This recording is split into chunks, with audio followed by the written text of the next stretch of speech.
hill from here. We hit bottom. We Yeah, bottomed out. yeah. I need you to pick us up, Kevin. Yeah. This is heavy, Kevin. Yep. Ben? We'll lift.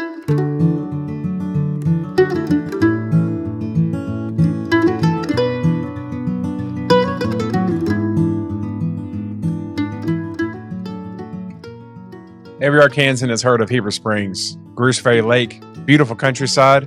You've probably even been there. You may have even heard about the dam. But did you know there's a famous photographer from that area? Have you really dove into JFK going to the dam site when it opened up? Have you heard of Zeke and Lizzy's great dining experience? All this and more in Heber Springs. Join us as we travel Heber Springs. We promise you there's something there.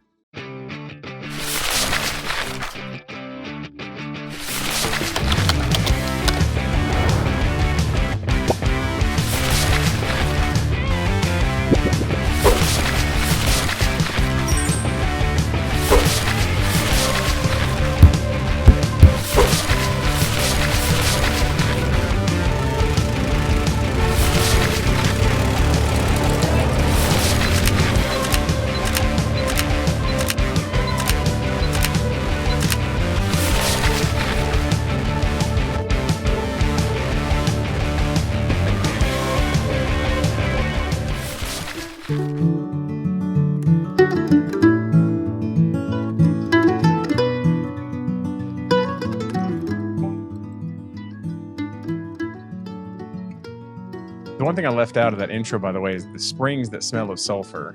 I want to talk about the sulfur here in a little bit. Man, I gotta say, bravo. I feel like I say this every month we do this. Like, you just get better and better at the intros. That was like dramatic. Thank you. You had dramatic pauses. I mean, it was really nice. Well done, I appreciate sir. it. Thank you. You talk about heavy lifting. I am so glad you do that and I don't. The intro is the hardest part to this. It sets the tone. Yeah. And it was a rainy day too. And I felt like, it was a rainy day, which was nice in Heber Springs. Have you been to Heber Springs? You've been to Heber Springs I've before. been, I've been there before. Yeah. Yeah. Didn't spend a day there like we did, but I've eaten at a few places. I'd eaten at Zeke and Lizzy's before. Yeah. That's why I wanted to take you there. Okay. Yeah. Ben, what about you? Heber Yeah, Springs? I mean, I've gone to, it's Greers Ferry, gone up there many times, and it's nearby. So I've passed through there, kind of been around it, but like you guys, I've never spent like a full day there like you guys have.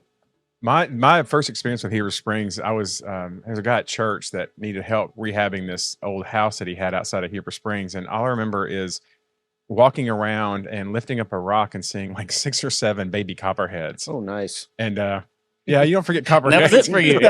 You know what? Never. I think this house looks great. Yeah. I think we're done here. Yeah. 30 years later, we returned to Heber Springs on a rainy morning. I kept looking for copperheads. I don't know what's going on. Yeah. Oof. So, Heber was great. Have you been to the lake, though, to Greers Ferry Lake?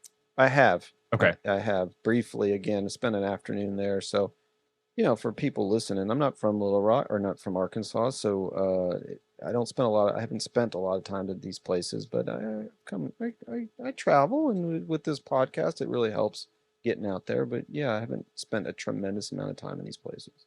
Well, it was beautiful, and it's always beautiful. My uncle actually was in town yesterday, and they're staying over in Lake Ouachita, and they're asking about other places to stay. They're from Oklahoma.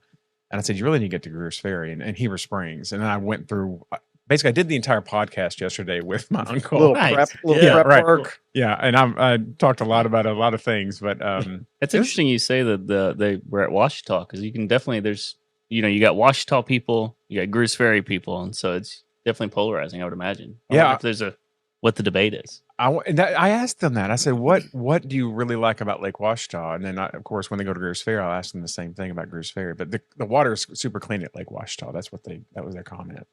You know what? It's interesting before we go on. Like, when I think about Greers Ferry and Heber Springs, I always feel like they're right next to each other, and it's a bit of a drive. Yeah. I mean, it's like 30 minutes, right? Yeah. Because you have to kind of wind your way through. It's not a straight shot. So anyway, I was reminded of that, and we'll talk about it a little bit as we finish the day in Greers Ferry. So, as with every trip lately, Kevin requires us to stop at another city before we get to the destination city, and this time it was in Rosebud. Yeah, Rosebud. We took a little different route. There's several routes you can take from Little Rock up to Heber, and I decided to go through Rosebud because I like the little town. There's a great restaurant there called Grumpy's Getaway. But there's also a little bake shop. It's like a drive-through bake shop. It is so cute. The owner, her name is Kelly. Wonderful lady, and I've been there 3 or 4 times in the last couple years, and I just love going up and supporting her when I can, and I felt like this was a great opportunity to do that. And her big draw to me, all of her baked goods are great, but her big draw to me was the cinnamon roll. We have a picture of it. Yeah, it's cinnamon And roll. we kind of battled the elements to get there. That was our roughest stretch, about 5 to 10 minutes before we got into Rosebud. It came down. Yeah. I mean, I almost thought you needed to pull over. It was kind of scary, we're on a 2-lane highway, and but we got there, and it was raining pretty hard, and we had to go under a little cover, and you can see there that big, beautiful cinnamon roll. I ate that for 2 more days too, by the way, with Yeah. my son. That was really, you're right. What you're right about is that inside is cinnamon. It's heavy cinnamon in there, and you're Heavy, right. yeah. And it was good. Good texture, good sweetness, good cinnamon. I think we have a picture of the shop itself. Yeah, and it's a good picture just to kind of show you how much it was raining. I mean, it was really coming down there, like a little bit of flooding. But it was still nice. We got to see Kelly, even though we couldn't hang out because of the rain. But I thought it would be it would be, and it ended up being just a really nice start to our road trip that day. And I like quick stops along the way. It Yeah. was very similar to the Cersei / Bald Knob experience when we went to the Bulldog. That was 10 minutes of our time to go out of our way, and 10 minutes when we got there. So it's not Right. a big deal. I like adding those places. It allows me to write about them on the blog, which I like. Allows me to give shout outs that I really appreciate. So thank you for allowing us to stop. Segue back to this. I promise I'm getting back to this. Have you ever worked fast food before? Never. Okay, Ben, have you? We're only sit down restaurants. Okay, so I started at Wendy's, and when I was 16, and I became the drive-through. That was my thing. I would take drive-through orders, and I get to this because when I rolled up to Kelly's spot, and it was raining very hard, I had the windshield wipers on, and she said, "Can you please turn those windshield wipers off?" Because I kept slapping water in her face. And I was like, "Oh my gosh, I should know better." It brought you back. Yes, I was like, "Come on, John." Window etiquette You were that- 101. You were that guy. Right, I was that guy. Yeah. So then it threw me off the whole time. I was like, I don't know. Just You're in Kevin, your just own take head, over. yeah. It's shocker, John being awkward. Right. Real shocker. Right. Can you imagine Kevin, that? take the wheel. Yeah. Can you imagine that? Because I felt, should I apologize? But I've Yeah. already turned it No, on. It was a whole just big make- thing. You just make You should be like, just so you know, I was a fellow window worker as Yeah. well. I worked at Wendy's And I understand. 20 years ago. My name's John. No, it's always awkward with you, especially when I bring around people that are friends with me. That first 10 to 15 seconds is incredibly awkward. And is it was it going across John when you were talking through the window? Because were you in the passenger seat? I was in the passenger. Man, John is always the driver. That's worst nightmare for Wilkerson for sure. And it was the cutest drive-through. It's a drive-through up. What do you want to call it? Little bakery, and all of her stuff is in the window there. And John just has his windshield wipers slapping water in the face. slapping. Yeah. But then wherever lot she's on, they sell those canopies for basically carports, and it was really nice. We went right out of the carport and ate as the rain came down. Yeah, and then we headed to Heber. After that. To Jitterbugs. To Jitterbugs. We always start with a coffee shop. That's our thing, and I love Jitterbugs. I've been there before. They've got the beautiful mural. I think I sent a picture of the Heber Springs mural. Hopefully that'll pop up. You did, but this is not that. Sorry. Oh, just kidding. This is the one that I took. It's right there too. Notice the bug. It's a bee, but it's a bug. Yeah. I like my picture better. It is, but I'm gonna do a little pa-ding. Yeah. That's when Kevin's is going to pop up now. I'll send it to you. I'll send you, Ben. I need another pating. Hang on. All right. Ding. Ding. Yeah, there it goes. All right. Look at that. It's amazing. Yeah. Wow. It's such a great. Yeah, your eye is so amazing. Yeah. But yeah, so the other picture you saw is of Jitterbug. It's right downtown, towards the I forgot which direction we're going to, but it's a nice coffee shop. I have an inside picture as well here. But it's what you imagine a coffee shop being, a good coffee shop being. Yeah, I liked how they decorated the walls with like all these puzzles that they put together and framed. It was really cool. And Yeah, like I said, I've been there before. It's why I wanted to take you there, and that always helps when we go to towns that I've been to before. I go like, man, we need to go here. You think you're gonna like it? We definitely liked it. It was allowed us to get in out of the rain and have a nice cup of coffee. One of my favorite pictures that I took. John's always liking to record music in places that they had some John Denver going on. Yeah, they did. And There he is. and there he is. That's him. It kind of looks like you're taking a picture, but you are recording there. Mm-hmm. And that's what I do so well. I record. I take pictures of you in these weird, awkward moments. But yeah, you but nailed yeah. it. That guy looks like he wouldn't turn off his windshield wipers. Yeah, Anybody. Yeah. Yeah, good one there. I like that. I like that. Well, quick shout out to Ben, the best in the biz. Yeah. I had taken it was John Denver Country Roads, and I thought this is going to be the intro for the episode, but I didn't get a great quality. Poor and quality. I was like, Ben, I kind of want this. And within seconds of me trying to articulate what I needed, he brought up the intro music, which, by the way, we didn't introduce the intro music. Who is the artist of the day? Uh-oh. Is that like a cover technically? Yeah, that was a cover. Oh, That was it a cover? Roy Edwin Williams. I don't think it was he called it Appalachian Spirit. That felt like a cover. Yeah. That was nice. He had enough differences to where he didn't copyright, I suppose. So kind of took it as his own though. I hate Yeah. when people do that. Good job, Roy. My favorite part of the coffee shop, the puzzles was great.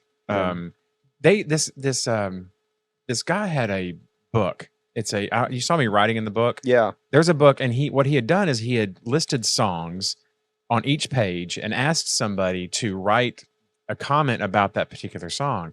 And I like music a lot, and I found a song that Electric Indigo by the Paper Kites. And the reason I wrote something down is because that's the first concert I took my son to in Dallas, a Paper Kites concert when he was 8. And I thought it was really cool to have that. It was an interesting art piece, and the guy described it as an art piece to add your own stories to these music, these songs. I thought it was really kind of cool, and it added another dimension to the Jitterbug. Like you had this little art place, you had the framed puzzles, yeah. And then in the back they have a separate room, and painted in it. It looks like it's the wall is cracked and you can see through it, and it's Sugarloaf Mountain. Mm-hmm. And I thought it's just really those little things about Jitterbug. I thought I'm going back just for those. Really cozy place right on Main Street there, and that was Main Street, right? That's the name of it. And It is the Main Street. Okay. I don't remember what it's called. sometimes we go to these towns and we think it's called Main Street, Yeah. and it's called something Like else. Harrison and Yeah. Batesville. I kept calling Yeah, Main Street. so the Main Street, and it's right there, and it's a cool spot, and it allowed us to kind of get our bearings in the weather, and then we headed across the street. That was another thing. Like we're walking in, I'm like, oh look, there's a museum right there. We had about an hour to kill before we were meeting the mayor. Yeah. So it was perfect to walk across the street and partake in the museum. There he is. And then to prepare for this, I looked at Heber Springs Wikipedia page. It's a solid Wikipedia page. I don't know if y'all love Wikipedia like I do. I do.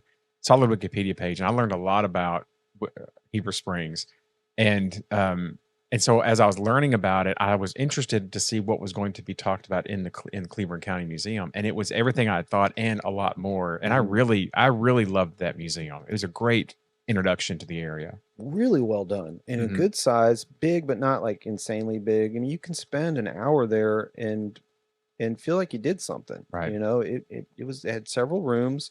They even had a basement that we couldn't go into.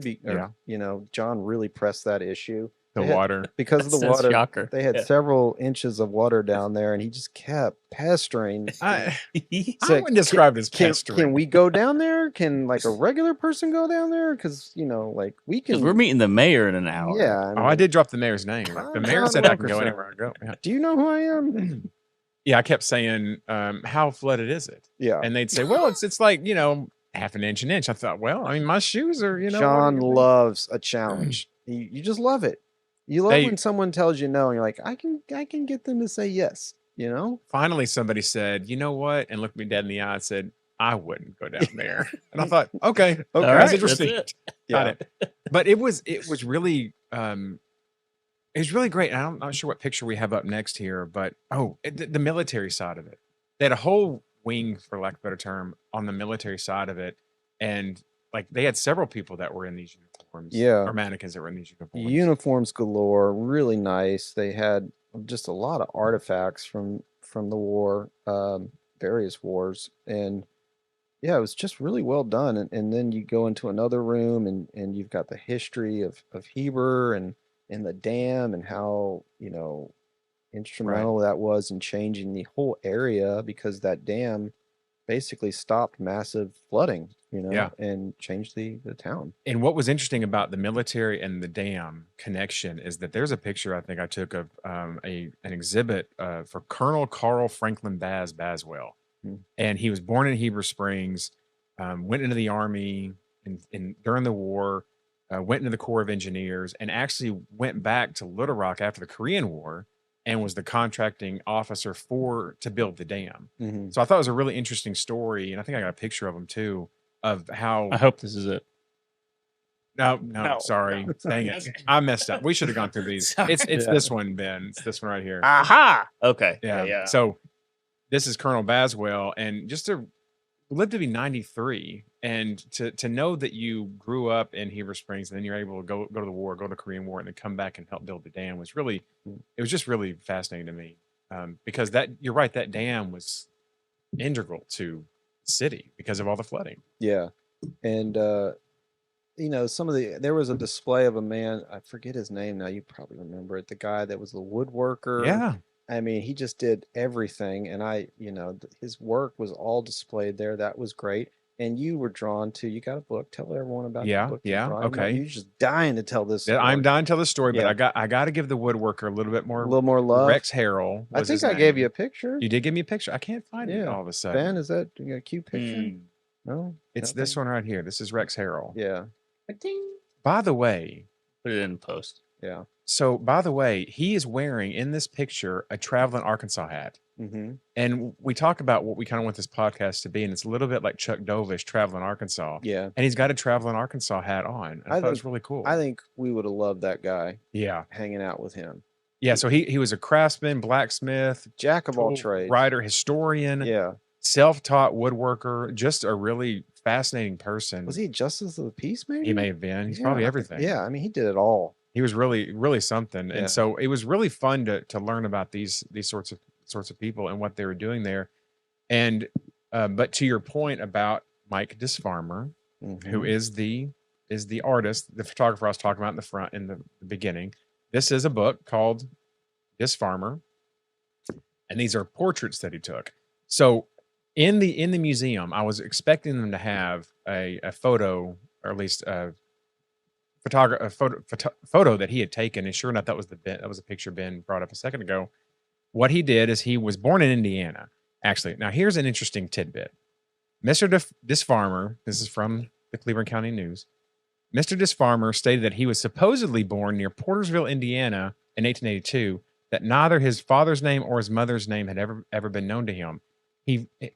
About 3 years after his birth, Mr. Disfarmer stated he was blown in a tornado to the home of Martin Meyer and his wife Margaret Meyer. So he Wizard of Oz'd it to somebody else's farm. At least that's the story he told. That's interesting. And I thought so too. So his name was actually Meyer, but to distance himself from being a farmer, and the name Meyer, which in German means farmer, this means not a Meyer, not a farmer. He took the name Mike Disfarmer, set up a studio to take portraits, and he died in 1955. 20 years later, the publisher of the Cleburne County News finds his old negatives of these photos, these portraits, and makes a book out of it, and it apparently takes the art world over, and he becomes this instant sensation 20 years after his death. And this is not the book, by the way. This book is when historians went back to look through family photo albums of families in Cleburne County for other Disfarmer photos. Anyway, it's a fascinating story to me that this guy who was blown to a farm by a tornado ends up in Cleburne County and becomes an art savant of sort 20 years after his death. He never even knew it. Never even knew it. I hate that. Yeah. There's famous artists like that throughout history. Yeah, that's of all the stories we've heard, Maud Crawford being up there too, this was one of the most exciting to me. Which, by the way, I got to make mention of Maud Crawford. She is up. She's about to be inducted in the Arkansas Women's Hall of Fame. Yes. It's very soon. And the only reason I know that is because I went to the Arkansas Women's Hall of Fame induction ceremony last year. So I get their emails, and this email popped up, and the first picture I see is of Maude Crawford, and I know exactly who it is because we do this blog and we travel this state. So shout out. That's pretty cool. Yeah. I love it. Yeah. So Ben, have you ever heard of Mike Disfarmer? I have not. Yeah, I haven't But either. what an interesting story. Yeah. Such a cool.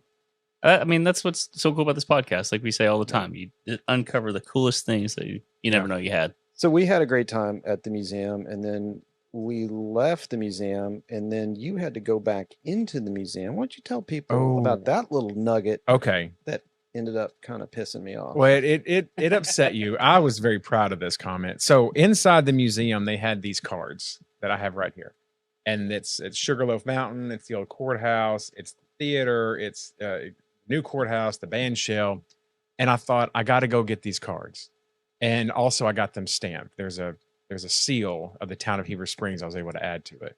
So I went in to get this. But I came out and I said, Kevin, they let me into the basement. You really got to go in there and see Ty Cobb's cleats. What? I was so proud of that because it was just believable enough, but also really cool to make them feel bad for not going back. But none of it was true. Do you know what kind That's a pretty good lie. What a despicable human being is to come up with such a believable lie? There was about 2 to 3 seconds of my life where I wanted to run out in the rain and go into that flooded basement to see the cleats of Ty Cobb in Heber Springs. And then he just looked at me. He's like, no, they're not there. Just kidding you. Yeah. So, yeah, that's what it's like to spend the day with John, you know. Yeah. But I got you back. You did. Just a few minutes later. You did.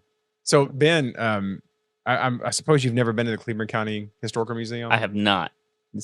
I'm over today. I'm serious. I would definitely go back. It was really well done. Yeah. I was really impressed with it. And the JFK stuff, because again, for those of you that don't know, JFK, like you mentioned, was there when it was dedicated in, I think, September, October of 63, which is the last public appearance he had before he was shot and killed in Dallas. Mm-hmm. So it's a big deal for folks. And real quick, I never really thought about how important the dam could be to anybody, but it's so important because, like you said, the flooding, and it creates the lake, and it's a whole big thing. So after that, where did we go? We went to we drove around a little bit and found some house markers that, you know, you're a history guy. We did that, and then we went down the street, literally down the street from the museum to the Bookish. I think it was called the Bookish place. And someone had recommended it to me on the blog, and you know, we like to mix it up, between our sightseeing and food. And I thought it was a perfect little stop. Went in, and the owner was so sweet, and I ended up purchasing a book, Ben, from a local business owner because I wanted to support them. And I made a note when I was leaving, and she handed me the bag. Yeah, good callback if you are. All 10 of you who listen to every one of these podcasts. It's an Easter egg. I think if you remember in Cersei, John gave me grief about being in the olive oil shop and not supporting local. He made several minor purchases himself. Okay. He gave me. He embarrassed me in front of the owner. He's like, "Nothing for you. Nothing for you, Kevin. You're good. You don't want to support small business. You're good. Okay." So we're walking out, and I look at John and I say, "No book for you, John? You don't want to get anything?" And he stared at me with just daggers in his eyes. I was defeated. I mean, I had I for a moment thought about having a comeback, but thought no. I mean, Ben, it wasn't even that he had checked out. We were walking out the door, so he did it such that I couldn't do anything. Yeah. If I went back and bought something, it'd be weird. And I was like, if I go it was over. I'm like, I was like, you know what? No. Yeah. No.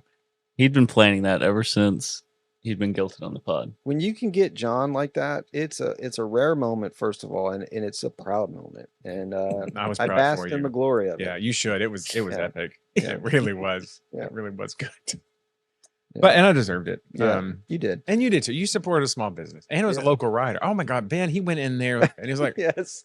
And I got a picture of the bookstore. It really is a nice bookstore. It's a great bookstore. Go to it. Is this it? Yeah, that's it. Yeah.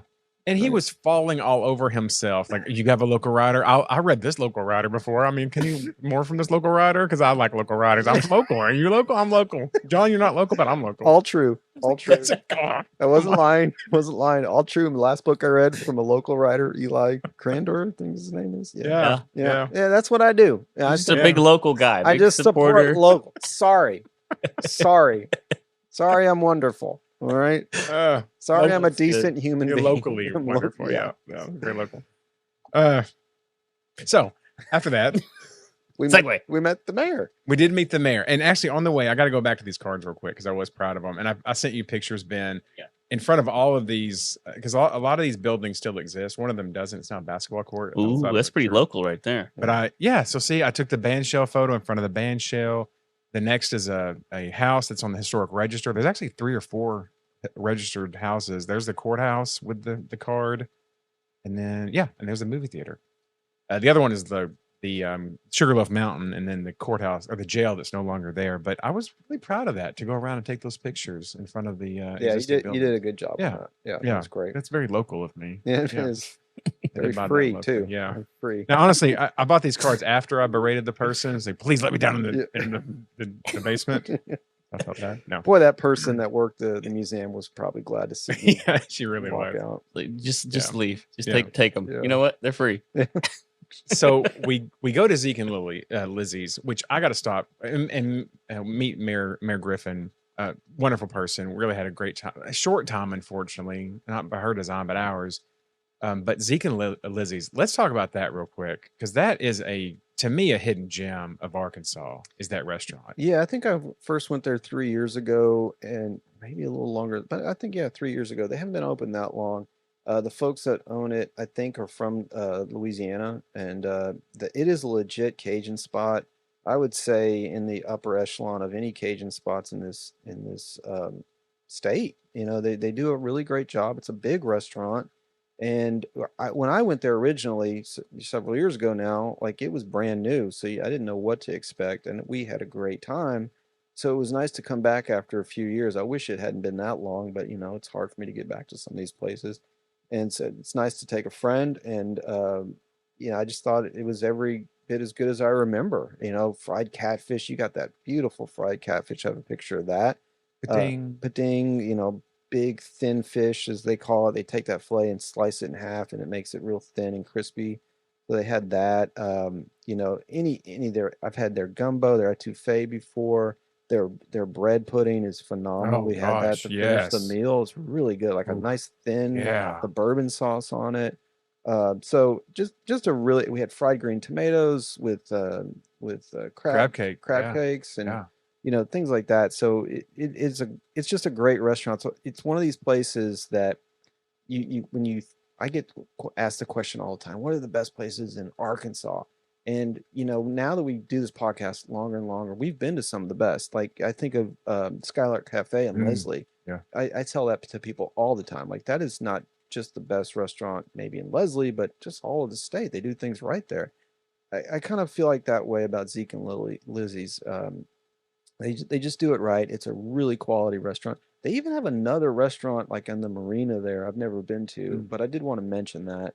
But they just do things the right way, and it was a nice setting to be able to talk to the mayor as well. So Ben, catfish. You like catfish? Yeah. This catfish. This was a really big piece of catfish, but not like, thick. It was like a nice, right there in the perfect amount and perfect size.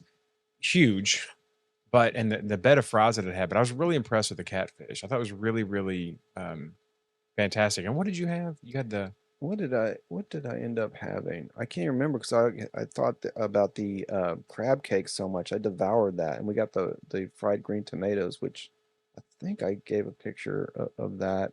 But like I said, it doesn't matter what you get there; it's all going to be good. They know what they're doing. It is authentic Cajun food. And to find something like that in a little town like Heber, it's kind of a big deal, I think. So when my wife went down there, she texted me from Zeke and Lizzy's and said, and my wife is historically a slow eater, And she said that she devoured the redfish. Yeah. And it's only for dinner. It's not for lunch. And I was disappointed by, but we had a redfish. You had the redfish tacos or something with redfish. Oh Yeah, that's right. We had a little bit of it, but not the main course. And the mayor had the pasta. Yeah. We ended up kind of sharing a little bit. Yeah. That's why I kind of forgot. Yeah, we were all we share. Yeah, we do. We've talked about that before to the 10 listeners. They know. We're really talking to they Ben. know. The Ben, real really ones know. We're just sharing this with you, Ben, Yeah. basically. Yeah. Yeah, but I It's like really story time. I love it. It really was a great. You really should go up there, Ben, just for Zeke and Lizzy's, I think. And like you said, the bread pudding was amazing. I mean, the previous time that I went there, that's what we did. We drove up there just for dinner and drove home, and we were like, we do that again. Yeah. I mean, it's not that far. An hour and 10 minutes from Little Rock, maybe. I mean, it's not that bad. If it gives the listener any indication as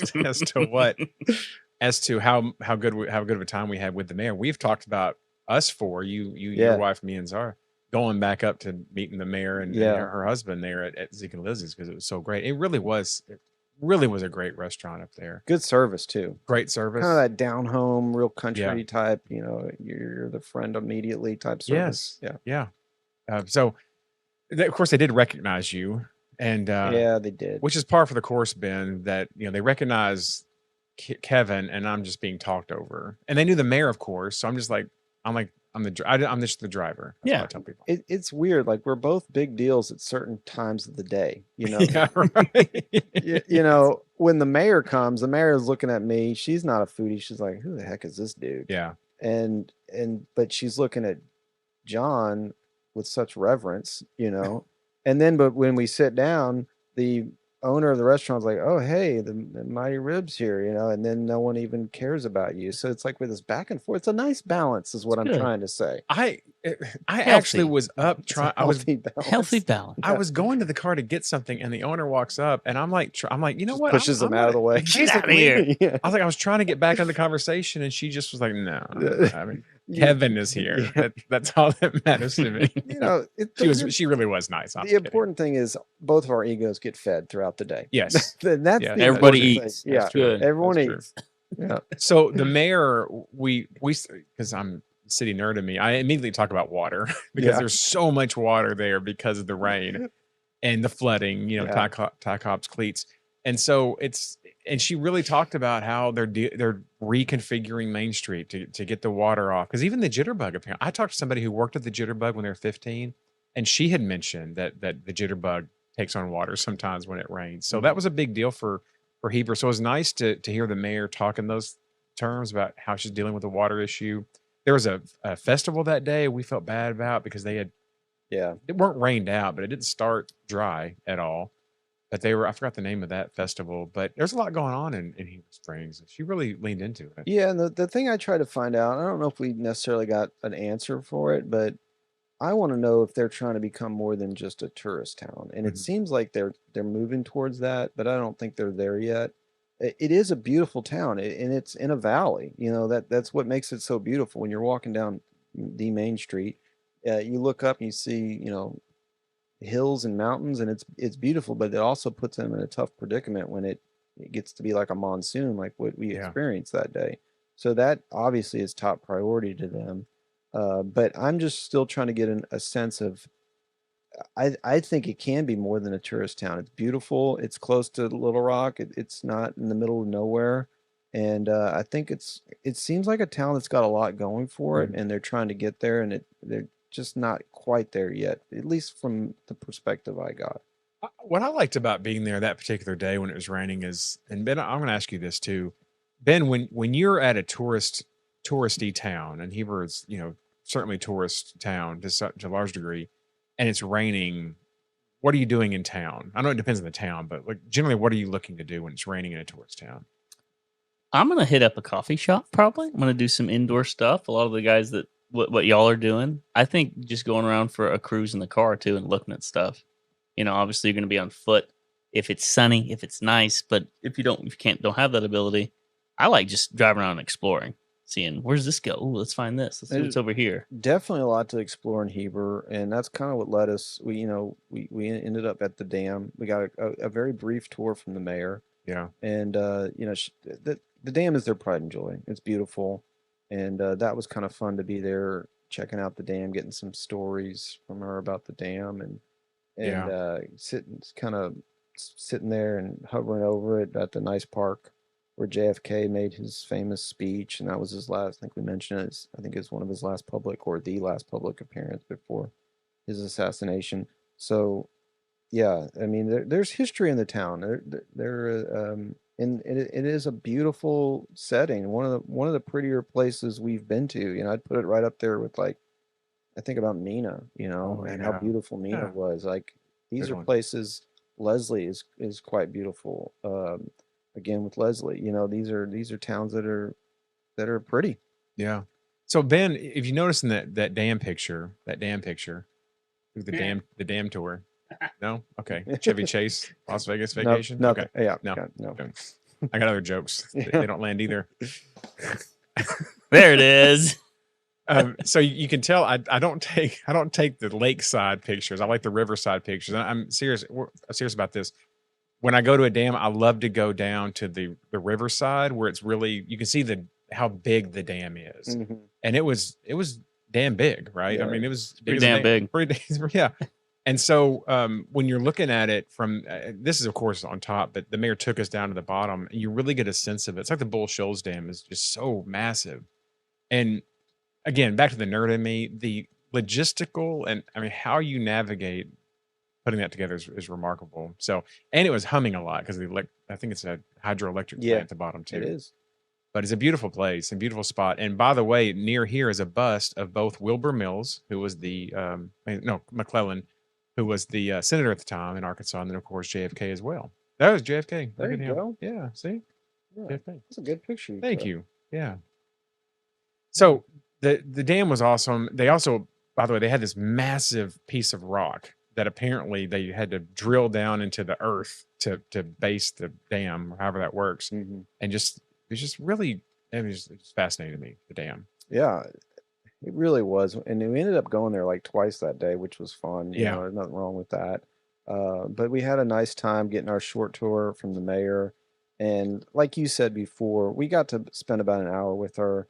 It would have been nice to spend a couple hours with her, but it's hard. I think that's one of the biggest things we grapple with when we go to these towns and we have a certain amount of time, and we want to fit all these things in with things that we both love, and it can be a challenge at times, and sometimes you got to sacrifice a little bit. But I still think our time with her was great, and I really think that town is in good hands, and I'm going to be excited to see the future of Heber Springs. Yeah, I agree.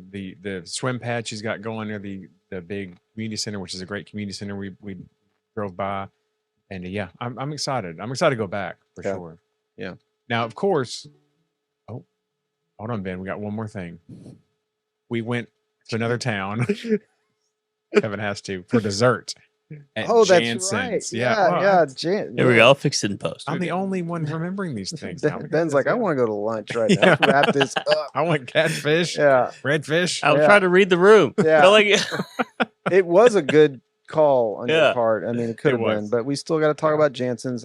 You talk about an iconic place. That was the first time you've ever been. Never heard of it. Yeah, I mean that is the place that people go in that area. Jansen's Lakefront. It's a great spot. They have a salad bar, kind of like this very like from something from like the 80s that you just don't see anymore. You can load up your little mini salad bar. That's great. But we went there the other, when we were in that area, just solely for dessert. They are famous for their desserts, specifically their cakes, their mile high cakes, their carrot cake. We tried that, which was great. We had some of their chocolate cake, which there's pictures of that you'll see. I mean, like I said, when you see this cake, everyone's like, "Oh, I know that. That's from Jansen's." I write about them all the time on the blog. But the thing that kind of surprised me was that cheesecake we had was really with the good. lemon. Yeah, that was really good. So that it just felt like a perfect way to end the day is to get these like wonderful desserts that, to me, they live up to the hype. I just really liked how we made time for that. I agree. Well, that was some killer insight. Yeah, Well, I was waiting for the music. You're waiting for the music. That's a good way to wrap up. Come on. Oh man. Sorry, Ben. Oh, I was gun shy I'm now. in- I I'm in was a gun mood. shy. Was I didn't want to pull it too early. Yeah. He's like, should I? No. Yeah, it was great. It was a great end to a great day, and rainy but wonderful with good people. So and good food. Good food. So again, everybody, if you haven't gone to Heber Springs, which I know many of you have, go. There's something there, and there's more than you thought maybe. So visit the dam, visit the lake, visit Mike Dis Farmer's grave, and pick up a book about Mike Dis Farmer. Whatever you want to do up there. Cleburne County Museum, Jitterbug, there's so much to do up there. So thank you for joining us. Thank you, Kevin. Thank you, Ben. And again, go to Heber Springs. We promise you there's something there. Bye, everybody.